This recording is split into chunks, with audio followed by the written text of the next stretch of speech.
সুপ্রিয় দর্শক, আসসালামু আলাইকুম রহমতুল্লাহ। কেমন আছেন সবাই? আশা করছি সবাই অনেক অনেক ভালো আছেন। বরাবরের মতো রাজ আহমেদ সবাইকে স্বাগত জানাচ্ছি।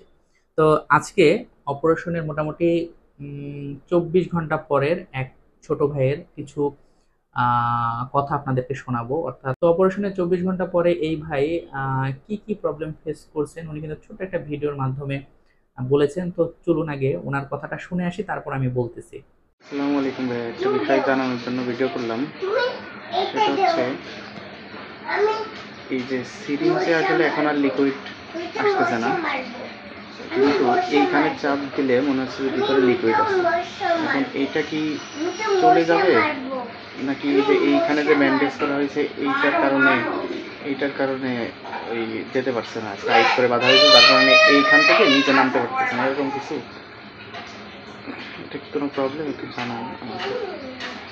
তো ভিউয়ার শুনতে পেলেন, ভাই কিন্তু বলেছে যে বুকের উপর দিয়ে যেখানে বেল্ট বাঁধা উপর দিয়ে ব্যথা ব্যথা লাগছে। তারপরে মানে বিভিন্ন ধরনের প্রবলেম, মানে বেল্ট যে রিলেটেড, হ্যাঁ, বেল্ট যে বাঁধা আছে এই সম্পর্কে বলেছে। তো আমি বলি যে অপারেশনের পরে যখন বেল্টটা বাঁধা হয়, বেল্টের কিনারাগুলা মানে যেহেতু প্রেসার দিয়ে থাকে, বুকের ভিতরে ব্যথা না করলেও কিনারগুলা ধারে যখন নড়াচড়া মুভমেন্ট করা হয় তখন কিন্তু এই জায়গাটা একটু খোঁচা লাগতে লাগতে লাগতে লাগতে এই ধারগুলা বিশেষ করে নিচ দিয়ে এবং উপর দিয়ে, তো নিচের থেকে উপরের প্রেশারটা যেহেতু নরম জায়গা, এই জায়গাগুলাতে কিন্তু দাগ হয়ে যায় এবং খুব ব্যথা মনে হয়, অনেকের ফুসকা পড়ে যায়।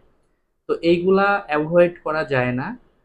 এটা একটা অপারেশনের প্রসিডিওরই বলতে পারেন, যেহেতু গোল বেল্ট দেওয়া হয়, গোলে মানে বেল্টের কিনারাগুলাতে লাগে, বেল্টের কিনারাগুলাতে। তো একটা কাজ করা যেতে পারে, যদি খুবই পেইন মনে হয় তাহলে বেল্টগুলা একটু উঁচা করে আমাদের যে টয়লেট টিস্যু আছে, টিস্যু ভাঁজ করে এই কোনা দিয়ে গোল করে দিয়ে দিতে হবে, যাতে চাপটা ওই টিস্যুর উপরে পড়ে। তবে খুব আহামরি পেইন হয় না যে সহ্য করা যাবে না, ব্যাপারটা এরকম না। তবে অনেকে এটা ফেস করে, অনেকের একটু ফুসকা ফুসকা পড়ে যায়, দেখবেন যে পানি পানি জমে যায়, এটাও কিছু না। মোটামুটি 7 দিনের মধ্যে এই প্রবলেমগুলো থাকে না, এটা টেম্পোরারি একটা প্রবলেম, তো টেনশনের কিচ্ছু নাই। সো ভিডিওর মাধ্যমেই আমি দেখালাম, যেহেতু এরকম প্রবলেমে অনেক পেশেন্ট পড়ে, নতুন পেশেন্ট যারা অপারেশন করে তারা অনেকে ভয় পায় যে ভাই কি হচ্ছে না হচ্ছে। সো ওনার বাস্তব অভিজ্ঞতার আলোকে আমি একটু আলোচনা করে দিলাম, যাতে নতুন পেশেন্টরা অপারেশনের পরে ভয় না পায়।